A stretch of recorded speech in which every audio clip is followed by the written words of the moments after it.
Assalamualaikum warahmatullahi wabarakatuh. Selamat pagi semua. Apa kabar? Saya harap pada pagi hari ini kita semua dalam keadaan sehat walafiat, sehingga tidak ada sedikit pun pengurangan dari semangat kita untuk sama-sama belajar. Ya, kembali lagi dengan saya Dika. Pada kesempatan kali ini kita akan sedikit bernostalgia ke masa-masa pertemuan pertama kita dulu di kelas. Oke, tujuan kita nostalgia saat ini adalah untuk menyegarkan kembali pemahaman kita mengenai dasar-dasar dari imunologi. Materi pertama yang telah saya sampaikan itu adalah overview mengenai imunologi dasar. Nah, sekarang kita akan sedikit mengulas kembali mengenai materi-materi yang telah kita diskusikan pada pertemuan pertama kemarin. Oh iya, setelah perkuliahan berjalan cukup lama, saya ada memperhatikan bahwa tidak sedikit dari kita yang menganggap bahwa imunologi itu menjadi salah satu mata kuliah yang dianggap sulit, membosankan, dan mengawang-awang. Kenapa saya mengatakan mengawang-awang? Di sini karena kita sedikit sulit untuk membayangkan proses-proses yang terjadi di dalam tubuh kita yang berkaitan dengan imunologi atau sistem imun. Nah, tentunya untuk membayangkan hal tersebut sudah banyak beredar atau sudah banyak dibuat video-video ilustrasi mengenai proses kekebalan tubuh yang terjadi di dalam tubuh. Kita bisa sama-sama belajar dari situ.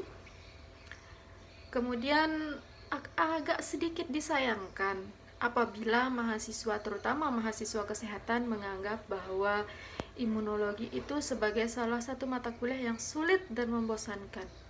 Kenapa? Karena mata kuliah imunologi ini ada kaitannya dengan perjalanan penyakit, kemudian keparahan penyakit, kemungkinan pengobatan dari suatu penyakit, bahkan hingga diagnosa dari penyakit tersebut. Dan tentunya imunologi dalam menjelaskan semuanya harus berkaitan atau akan berkaitan dengan ilmu-ilmu kesehatan yang lainnya seperti fisiologi, patologi, hingga hematologi. Di sini khususnya bagi mahasiswa kesehatan bidang laboratorium atau yang kita kenal dengan analis kesehatan dan atau sekarang disebut sebagai ahli teknologi laboratorium medis, imunologi ini sangat penting untuk dipahami sebelum nantinya kita akan membahas mengenai penyakit dan pemeriksaan laboratorium untuk diagnosa penyakit.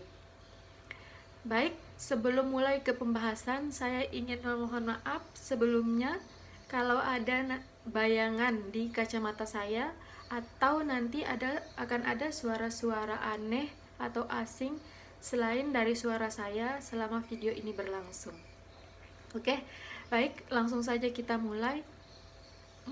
Apa sih yang kita ketahui sejauh ini tentang sistem imun? Kalau ada yang tahu, boleh komentar di kolom komentar ya. Ya, di sini saya akan memberikan sebuah ilustrasi. Anggap saja bahwa tubuh kita ini adalah suatu negara yang rentan untuk diintervensi atau diserang oleh pihak asing.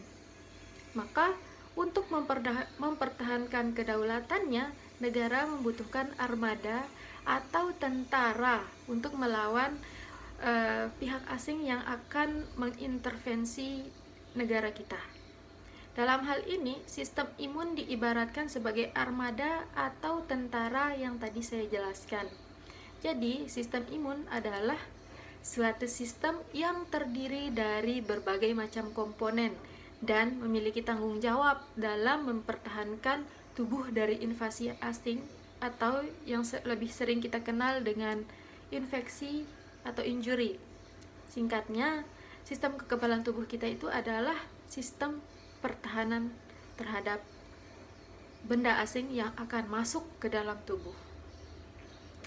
Selanjutnya, sebelum kita membahas lebih dalam mengenai imunologi, kita perlu menyamakan persepsi kita mengenai terhadap beberapa istilah yang sering kita dengar kemudian. Yang pertama yaitu istilah imunitas, di mana imunitas ini diartikan sebagai kekebalan.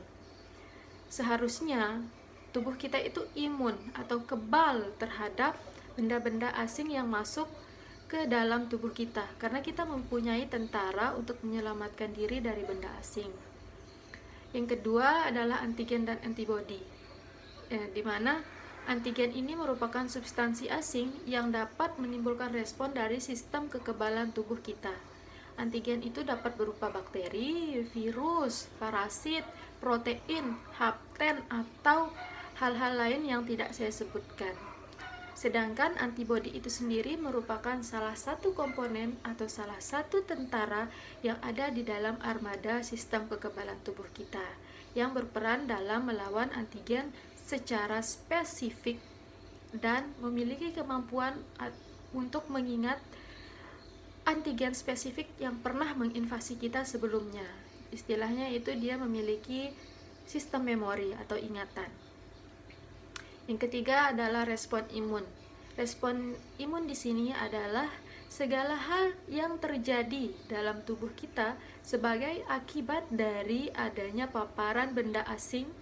Kemudian benda asing tersebut baik secara alami ataupun secara dapatan kita peroleh, dan respon yang akan diberikan oleh tubuh itu bisa juga secara alami ataupun dapatan. Nah, komponennya itu ada secara humoral ataupun selular. Yang terakhir adalah autoimun. Pada video sebelumnya kita sempat mendiskusikan mengenai autoimun. Nah, sebagaimana telah dijelaskan pada video tersebut, autoimun ini merupakan suatu keadaan di mana terjadi kegagalan dalam tubuh kita untuk mengenali dan memisahkan yang mana self antigen dengan non self antigen. Sebagaimana semestinya bahwa self antigen itu harusnya ditoleransi, sedangkan non self antigen harus dilawan dan dimusnahkan demi keberlangsungan negara, yaitu tubuh kita sendiri. Secara alami, manusia dan binatang itu memiliki kemampuan untuk mengenali self dan non-self. Self ini merupakan komponen utama atau bahkan komponen-komponen perintilan-perintilan kecil yang ada di dalam tubuh kita, mulai dari yang kecil hingga yang tentunya yang besar ya. Yang secara fisiologis harusnya itu ditoleransi dan dibiarkan begitu saja oleh sistem kekebalan tubuh kita. Tetapi untuk yang non-self ini sendiri itu adalah kebalikan dari self tadi, di mana non-self ini adalah benda-benda asing atau substansi-substansi asing yang berasal dari luar tubuh maupun dari dalam tubuh akibat adanya kelainan yang harusnya dikenali oleh sistem imun kita dan dimusnahkan sehingga tubuh kita tetap pada keadaan yang kita sebut dengan homeostasis atau stabil. Ya, di sini jenis kekebalan itu dibagi menjadi dua, yaitu kekebalan alami yang kita kenal dengan natural immunity atau innate immunity, di mana sistem kerja dari kekebalan alami ini itu secara langsung. Ketika terjadi paparan, maka tubuh akan langsung memberikan respon saat itu juga. Namun di sini tidak semua dapat langsung diselesaikan oleh sistem imun alami, sehingga jenis imunitas selanjutnya yaitu adalah imunitas dapatan atau imunitas acquired. Nah, di mana imunitas ini akan muncul ketika kita sudah terpapar oleh antigen, di mana kalau pada sistem imun alami dia tadi dijelaskan bahwa responnya itu secara langsung ketika ada paparan. Tetapi berbeda dengan hal itu, untuk sistem imun dapatan, dia memerlukan pengenalan antigen dulu. Pengenalan antigen ini dilakukan oleh kelompok sel yang kita kenal dengan APC, Antigen Presenting Cell. Nanti untuk proses pengenalan antigen terhadap sistem imun akan dibahas pada materi-materi selanjutnya. Sebenarnya di kelas sudah kita bahas, namun untuk seri nostalgia ini akan kita bahas pada video-video berikutnya. Ya, di sini respon pada sistem imun dapatan ini baru akan muncul setelah antigennya dikenalkan oleh APC. Nah, berarti karena dia membutuhkan proses pengenalan, maka responnya itu tidak secepat yang dilakukan oleh respon imun alami. Tetapi di sini keunggulannya bahwa respon imun dapatan atau acquired ini dia memiliki sistem memori, sehingga apabila kita pernah terinfeksi oleh antigen A, suatu saat kita terinfeksi kembali oleh antigen A tersebut, maka sistem imun dapatan ini akan langsung merespon terhadap antigen tersebut tanpa sebelumnya dikenalkan oleh APC lagi, karena dia sudah punya sistem memori ya. Dan respon yang diberikan oleh si sistem imun dapatan ini adalah bersifat spesifik terhadap antigen yang dikenalkan. Bisa, kalau ditanya bisakah terjadi cross reaktif atau cross respon? Tentu saja bisa, apabila struktur antigen dari antigen yang baru menginfeksi ini cukup mirip atau mirip dengan antigen yang pernah menginfeksi sebelumnya. Tetapi ini hanya pada keadaan-keadaan tertentu. Ya, dari masing-masing sistem imun tadi, yaitu yang alami dan dapatan, itu memiliki komponen responnya masing-masing, yaitu humoral dan selular. Pada sistem imun alami, komponen humoralnya itu dapat berupa enzim, kemudian komplement, ataupun interferon. Di sini interferon ini khususnya untuk infeksi virus ya. Kemudian untuk komponen seluler dari sistem imun alami itu ada sel NK atau natural killer, kemudian makrofag yang di sini termasuk sebagai APC, begitu juga dengan dendritik. Yang selanjutnya neutrofil dan sel-sel mediator lainnya. Sedangkan untuk sistem imun dapatan, komponen humoralnya itu berupa antibodi, di mana antibodi ini dihasilkan oleh komponen seluler yang ada di sistem imun dapatan, yaitu sel B. Nah, sel lain yang berperan dalam sistem imun dapatan ini adalah sel T. Nah, untuk humoralnya selain adanya antibodi tadi, ada juga sitokin. Nah, sitokin ini berupa suatu komponen yang dihasilkan oleh sel. Jadi, itulah mengapa namanya disebut sitokin. Ya. Mungkin untuk materi kali ini sekian yang dapat saya sampaikan.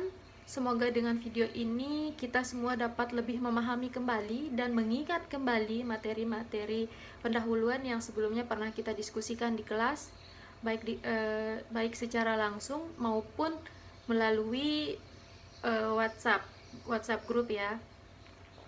Jika ada yang ingin didiskusikan lebih lanjut, boleh menghubungi saya melalui WhatsApp grup atau komen di kolom komentar. Semoga bermanfaat.